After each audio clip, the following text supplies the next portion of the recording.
Saudara, Iran AS kembali memanas di masa gencatan senjata yang tengah berlangsung, saling serang terjadi. Dan kini Iran kembali menutup Selat Hormuz. Pertanyaannya, bagaimana nasib nota kesepakatan damai dan upaya diplomasi kedua negara? Pagi ini saudara, kita akan bahas bersama Guru Besar Hukum Internasional Fakultas Hukum UGM, Heribertus Jaka Triana, yang sudah terhubung bersama kami di Sapa Indonesia Pagi melalui sambungan daring. Selamat pagi Pak Jaka, apa kabar? Selamat pagi Mbak Nanda, sehat selalu, baik-baik saja. Terima kasih. Pak Jaka, kita melihat di masa gencatan senjata, AS tampaknya melakukan serangan dan juga selalu menebar ancaman begitu. Sebenarnya apa sih yang membuat AS seperti tidak bisa menahan serangan dan juga terus menebar ancaman di masa gencatan senjata, Pak Jaka? Yang pertama, deal yang terjadi sebelumnya itu basisnya adalah saling ketidakpercayaan. Tidak percaya dari masing-masing pihak berdasarkan kepentingan nasional mereka masing-masing. Kalau kita lihat saat sekarang, yang paling tidak bisa dipercaya itu adalah tindak tanduk dari interpretasi kedua negara, kedua belah pihak terkait dengan isu nuklir yang paling utama. Dari sini, kekhawatiran, ketakutan itu menjustifikasi tindakan-tindakan koersif, tindakan militer yang dilakukan oleh Amerika dengan alasan adanya preemptive strikes, preemptive self-defense untuk mengurangi rasa takut terhadap kemungkinan pengembangan senjata nuklir. Yang saya kira di sini tidak terjadi adanya kesepakatan yang berbasis pada bilateral agreement. Yang kedua, deal yang terjadi dalam jeda waktu perundingan selama 60 hari ke depan, kita bisa melihat intinya adalah sebagai faktor pendingin, tetapi tidak ada faktor pelaksana dari siapa yang harus menegakkan kesepakatan-kesepakatan yang telah disepakati tiga hal tadi. Sehingga para pihak itu memiliki interpretasi, memiliki masing-masing interpretasi untuk apa itu melaksanakan atau tidak. Sehingga sangat mudah untuk dapat diingkari berdasarkan interpretasi mereka. Dan sekali lagi, deal yang terjadi sebelumnya itu didasarkan pada kalkulasi terhadap kepentingan-kepentingan mereka sendiri. Sehingga sangat rapuh dan tidak memiliki landasan yang sangat kuat. Oke, berarti kan pertanyaannya apakah di masa gencatan senjata ini yang dilakukan oleh AS, mereka tidak mempertimbangkan dampaknya dan kalkulasikan ke depan dampak yang terjadi. Seperti saat ini kan Selat Hormuz malah kembali ditutup imbasnya. Saya kira satu hal yang perlu kita lihat kenapa Amerika begitu sangat agresif, pertama karena momentum. Kita bisa melihat saat sekarang ada satu krisis kepercayaan di dalam kepemimpinan nasional Iran bahwa terjadi satu kekosongan kepemimpinan yang ini membawa dampak penyatuan yang begitu luas. Pertama adalah itu. Lalu yang kedua, situasi ekonomi di Iran itu juga semakin melemah sehingga Amerika mengambil kesempatan untuk menyerang Iran secara kuat sebagai satu tekanan militer untuk menggolkan rencana terkait dengan apa itu pembatasan senjata nuklir yang terjadi. Sementara di Amerika kita bisa melihat juga bahwa Amerika membutuhkan satu bentuk kemenangan terkait dengan isu nuklir, Hormuz dan juga sanksi yang ada.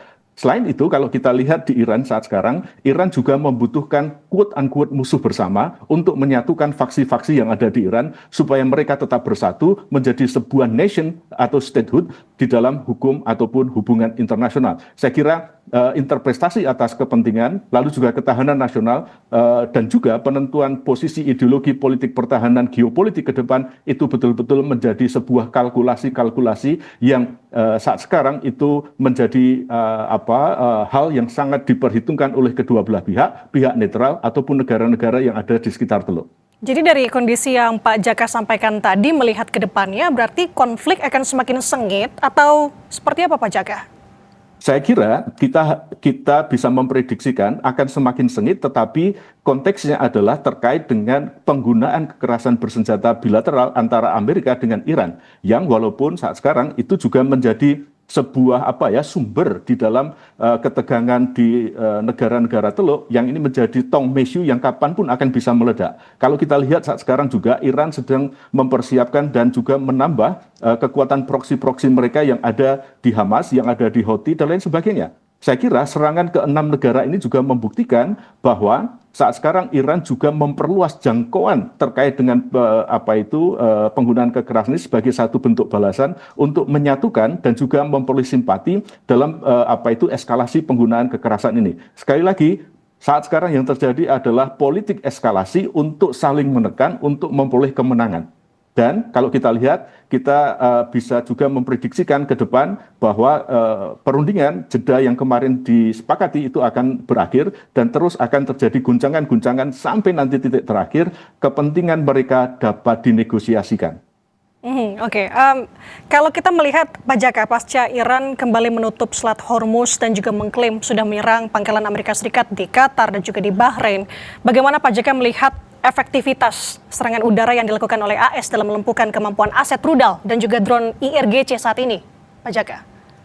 Saya kira kita bisa melihat saat sekarang bahwa serangan-serangan yang terjadi itu memang bukan lagi pada satu penggunaan kecanggihan teknologi yang basisnya adalah kemutakhiran teknologi, tetapi kualitas dan kuantitas dari serangan itu yang menjangkau dan menambah daya ledak keterlibatan dari masing-masing pihak yang selama ini adalah netral. Kita lihat 6 negara ini digunakan Amerika sebagai pangkalan militer untuk menekan Iran, dan sekarang Iran menjawab dalam eskalasi yang sangat luas di dalam konflik di Teluk saat sekarang.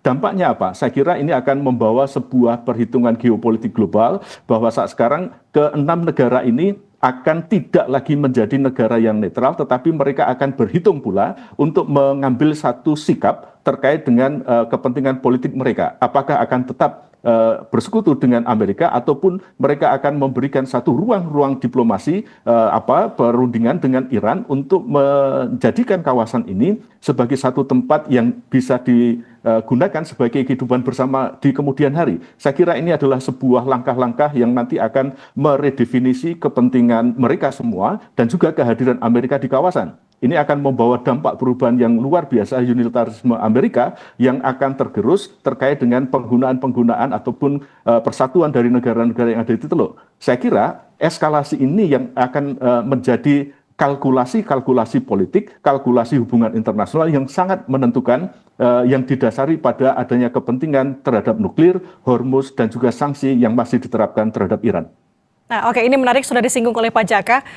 Negara-negara Arab di Teluk ini kan menjadi sasaran rudal balasan Iran karena menampung pangkalan militer Amerika Serikat. Jadi kalau menurut Pak Jaka ke depannya, dilema politik negara-negara seperti Qatar, Uni Emirat Arab, dan Arab Saudi dalam memposisikan diri ke depannya akan seperti apa, Pak Jaka? Saya kira mereka akan bersekutu. Mereka akan membuat sebuah blok di mana mereka akan memperkuat jati diri mereka di dalam kerangka kehidupan bersama di kawasan. Mereka tidak lagi akan mengandalkan Amerika sebagai sekutu utama, tetapi mereka saat sekarang juga pasti akan mencari celah-celah alignment baru, mungkin misalnya dengan China, mungkin misalnya dengan Rusia, ataupun dengan kekuatan-kekuatan global yang ada di kawasan, seperti misalnya bersekutu dengan Pakistan, misalnya bersekutu dengan Mesir, dan lain sebagainya, untuk sekali lagi menjaga kepentingan nasional mereka. Sehingga sekali lagi ini adalah juga momentum buat 6 negara ini. Kenapa? Karena saat sekarang Amerika perhatiannya juga terpecah di Ukraina, terpecah di Taiwan dan lain sebagainya. Dan saat sekarang mereka fokus di Teluk, dan ini menjadi sebuah momentum untuk mereka berpikir ke depan terkait dengan kepentingan nasionalnya. Saat sekarang kalau kita lihat reaksi dari 6 negara yang diserang ini intinya adalah menggunakan basis kerangka hukum internasional. 1, mengutuk; 2, mereka menyatakan menggunakan kekuatan diplomasi supaya tidak terjadi eskalasi yang lebih besar. Tetapi saat sekarang mereka juga berhitung bagaimana ke depan kepentingan nasional mereka bisa dijaga terkait dengan eskalasi yang akan semakin besar antara Amerika dengan Iran dengan proksinya. Oke, itu sikap dari negara-negara Arab di Teluk. Tapi bagaimana dengan sekutu Amerika Serikat di Asia? Apakah mereka memang setuju dengan apa yang dilakukan oleh Amerika Serikat saat ini? Saya kira sekutu Amerika di Asia itu masih wait and see terkait dengan dampak langsung ataupun tidak langsung terkait dengan serangan yang saat ini sekarang terjadi. Pertanyaannya adalah saat sekarang bagaimana isu terkait dengan kemampuan nuklir untuk penggunaan senjata itu kan menjadi sebuah ancaman yang memang sangat-sangat dirasakan dan sangat mengkhawatirkan. Bagaimana isu terkait dengan penggunaan nuklir untuk senjata ini bisa diminimalisir, bisa dipastikan bahwa Iran tidak menggunakan ini sebagai satu bentuk provokasi ataupun ancaman. Saya kira ini juga akan menjadi sebuah titik awal bagi negara-negara di Asia, sekutu Amerika, untuk wait and see sampai nanti jeda 60 hari ke depan ini seperti apa. Saya kira ini terjadi satu reaksi yang nanti akan memperoleh satu keteraturan di depannya, dan masing-masing negara pasti akan melakukan kalkulasi politik, ekonomi, sosial, dan budaya terkait dengan current situations yang ada antara Amerika dengan Iran. Saya kira pola kecenderungan lalu juga pilihan-pilihan rasional itu pasti akan dibangun, akan disepakati ketika kepentingan-kepentingan mereka akan saling bertemu sebagai sebuah kalkulasi politik dan sebagai pilihan yang paling rasional. Oke, kita skupnya agak lebih diperluas lagi, Pak Jaka, kalau kita melihat bagaimana posisi Israel saat ini di tengah semakin memanasi antara saling serang Amerika Serikat dan juga Iran. Kalau dari Pak Jaka sendiri melihat, apakah untuk kali ini memang momennya untuk mereka berdua antara Amerika Serikat dan juga Iran saja tanpa keterlibatan Israel? Tapi kan kalau kita melihat sejauh ini, mau bagaimanapun juga kondisinya, Israel tetap ada di situ. Dan kenapa pertanyaannya Amerika Serikat tidak bisa tegas dengan Israel, Pak Jaka?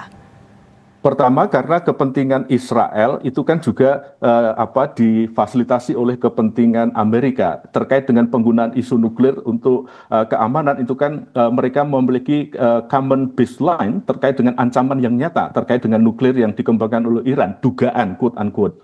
Sehingga kehadiran Iran dengan isu kehadiran pengembangan pengayaan uranium untuk nuklir itu menjadi sebuah ancaman yang menyatukan kepentingan Amerika dengan Israel ataupun negara-negara di kawasan seperti 6 negara yang menjadi pangkalan militer dari Amerika. Isu terkait dengan pengembangan nuklir ini menjadi pokok yang sampai saat sekarang itu belum disepakati, belum memperoleh titik temu, belum memperoleh redefinisi terkait dengan keterbukaan, availability-nya, aksesnya, dan juga tindakan-tindakan apa yang disepakati untuk memastikan bahwa nuklir yang dikembangkan Iran itu tidak akan digunakan untuk mengganggu keamanan internasional. Sehingga kekhawatiran ini menyatukan Amerika dan Israel terkait dengan eksistensi Iran yang kita lihat serangan-serangan yang dilakukan oleh Amerika itu fokus pada pengembangan infrastruktur nuklir yang ada di Iran. Sehingga justifikasinya adalah inilah yang mempersatukan mereka. Oke, Pak Jaka, berarti kalau kita lihat ke depannya, nota kesepakatan, walaupun ada nota kesepakatan, hal ini tetap terjadi, saling serang dan segala macamnya. Dan sebenarnya apa yang harus dilakukan ke depannya? Kans apa, atau menurut Anda apa yang kiranya akan terjadi ke depannya? Apakah memang nota kesepakatan atau nota damai antara Iran dan juga Amerika Serikat ini akan sulit di tengah kondisi seperti saat ini?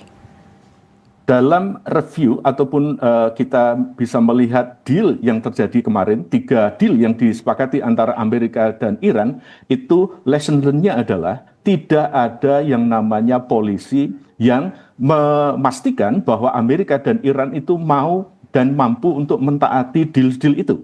Saya kira apa yang harus dilakukan ke depannya adalah supaya ini eskalasinya tidak meluas, siapapun yang menjadi mediator, entah itu Oman, entah itu negara-negara yang lain, itu harus juga merancang sebuah mekanisme bahwa deal apapun yang dilakukan oleh Amerika dan Iran itu harus juga difasilitasi dengan mekanisme pemaksaan pelaksanaan dari deal-deal itu. Kehadiran mediator itu harus ditingkatkan sebagai penengah, sebagai satu